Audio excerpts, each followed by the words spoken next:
नमस्कार मित्रांनो हा मयूर आहे 8वी बॅचचा स्टुडंट आहे. मयूरचा कोर्स होऊन साधारण 3 महिने झाले मयूर. हां, 3 महिने. तर मयूरने आज सर्टिफिकेट घेण्यासाठी माझा इथं आला होता इन्स्टिट्यूटला. तर मित्रांनो मयूरचं आज एक स्वतःचं वर्कशॉप चालू केलं आहे मयूरने. मयूरला साधारण पहिलं किती वर्षाचा एक्सपिरियन्स होता? 2-3 वर्षाचा एक्सपिरियन्स होता. साधारण एक 3 वर्षाचा एक्सपिरियन्स असून त्याला वाटलं की एक मला परफेक्ट मेकॅनिक बनायचं आहे. हो. म्हणून हा कोर्स जॉईन केला आणि हो. आज स्वतःचं वर्कशॉप आहे.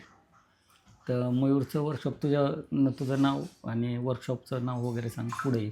वर्कशॉपचं नाव श्री हंगेश्वर ऑटोमोबाईल्स आहे, सोपा एमआयडीसी या ठिकाणी, तालुका पारनेर, जिल्हा अहिल्यानगर. तर मयूर एक पूर्वीचे तू 3 वर्ष काम केलं होतं आणि आत्ता आपल्या कोर्स जॉईन केला, कोर्स पूर्ण केला, त्याच्यानंतरचा तुझा एक्सपिरियन्स काम करण्यात कसं वाटला तुला?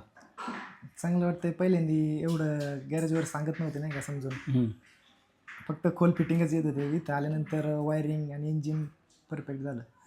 मग आता BS6ला काही अडचण येत नाही. BS6च्या गाड्या करतो. BS6 गाड्या करतो मी.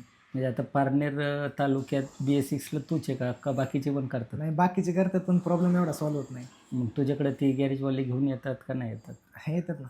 येतात ना. हां. ही आमची ताकद आणि विश्वास. धन्यवाद.